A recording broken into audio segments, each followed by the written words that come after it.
Lesson है धन और पानी। धन और पानी। नदियां अपना जल नहीं पीती। पेड़ अपना फल नहीं खाते। बादल जिन फसलों को सींचते हैं उनका भी उनसे कुछ लेना देना नहीं होता है। इस प्रकार भद्रजनों का धन दूसरों के कल्याणार्थ ही इस्तेमाल होता है। दान करने वाले बैंक के कैशियर की भांति होते हैं, जो उपभोक्ताओं को तो बहुत दे सकते हैं, लेकिन स्वयं के इस्तेमाल के लिए 1 रुपया भी अतिरिक्त नहीं ले सकते।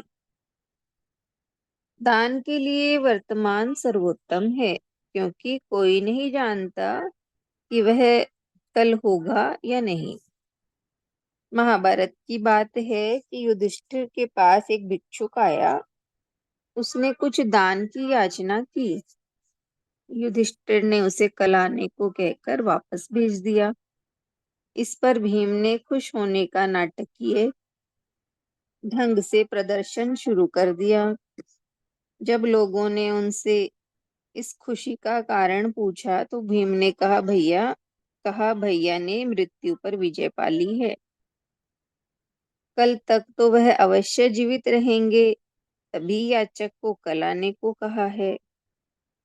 युधिष्ठिर को बात समझते देर न लगी और कल को लगी कि कल को कोई नहीं जानता। अधिक से अधिक दान की कोई सीमा नहीं है। राणा प्रताप मुगलों से हारने के बाद भटकते फिर रहे थे। सब कुछ हार चुके थे, धन, फौज, उम्मीद, फिर लड़ने की इच्छा तक। उसी दौरान उनके मंत्री भामाशाह उनसे मिले और अपना सब कुछ न्यौछावर कर दिया।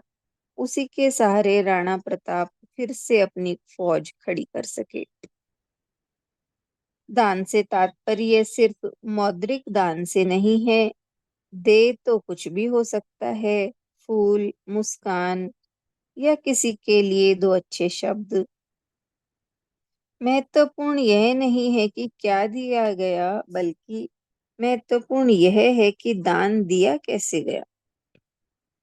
बेहतर तरीका तो यह है कि दान देने वाला न खुद को गौरवान्वित महसूस करे और न लेने वाला खुद को हे या दीन या नीचा समझे। सर्वोत्तम दान तो वह है जिसकी चर्चा ना हो, यानी गुप्त दान। जिसे हम दें उसे कभी ये महसूस ना होने दें कि वह छोटा है।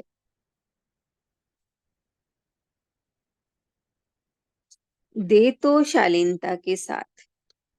दान में निर्णय का भी स्थान नहीं है, यानी किसी व्यक्ति को यह सोचना कि अमुक व्यक्ति दान दिए जाने के लिए सबसे लायक है या नहीं, यह अनुचित है। दान का सर्वोत्तम उदाहरण एकलव्य ने पेश किया था। गुरु द्रोणाचार्य के गुरु दक्षिणा मांगने भर की देर रही। उसने बिना सोचे विचारे अपना वह अंगूठा काटकर गुरु के चरणों में अर्पित कर दिया, जिससे वह तीर चलाता था। कबीर ने कहा है, जब घर धन से भर जाए और नाव पानी से, तब इसे दोनों हाथों से उलीचना चाहिए, इसी में बुद्धिमानी है। कनाडा में हुए एक शोध के अनुसार यह धन की अधिकता नहीं है जिसके कारण कोई व्यक्ति प्रसन्नता महसूस करता है, बल्कि लोग अपना धन दूसरों पर खर्च कर ज्यादा प्रसन्नता महसूस करते हैं। कोलंबिया यूनिवर्सिटी के शोधकर्ताओं का कहना है कि चाहे खर्च की गई रकम छोटी ही क्यों ना हो, व्यक्ति को प्रसन्न बनाती है। शोध में कर्मचारी ज्यादा खुश पाए गए जो बोनस की सारी रकम खुद पर खर्च करने की बजाय कुछ रकम दूसरों पर भी खर्च करते हैं। शोध दल की मुखिया कहती है, इस बात से कोई फर्क नहीं पड़ता कि कौन कितना कमाता है, लेकिन लोगों ने दूसरों के लिए कुछ खर्च करने के बाद अपने भीतर ज्यादा खुशी को महसूस किया। शोध के दौरान शोधकर्ताओं की तरफ से 46 लोगों को 5 या 20 डॉलर दिए गए। रकम शाम 5 बजे तक खत्म करने को कहा गया। आधे लोगों ने रकम खुद पर खर्च आधे लोगों से रकम खुद पर खर्च करने को कहा गया और बाकी के लोगों को दूसरों पर। जिन लोगों ने ये रकम दूसरों पर खर्च की, उन्होंने खुद को ज्यादा खुश बताया। इस बात से फर्क नहीं पड़ा कि उन्हें रकम कितनी दी गई थी। इतना ही है लेसन धन और पानी। तो यही बताया है कि नदियां अपना पानी नहीं पीती, पेड़ अपना फल नहीं खाते। इसी तरह जो सज्जन पुरुष हैं वो अपने धन को दूसरों के कल्याण के लिए ही यूज करते हैं।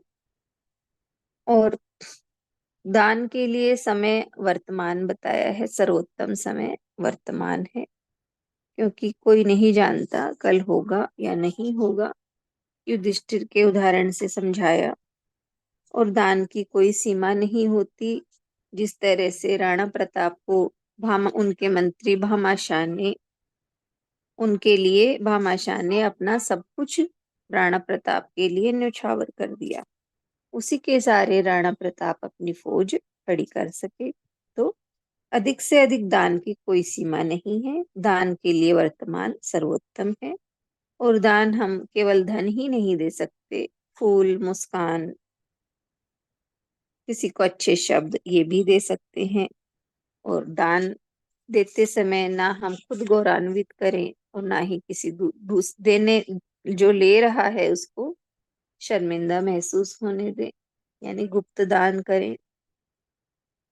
और यही बताया है कि जब घर धन से और नाव पानी से भर जाए तो दोनों हाथों से उलीचना चाहिए। इस तरह से ही शॉर्ट में बताया है। नवीता बताएं।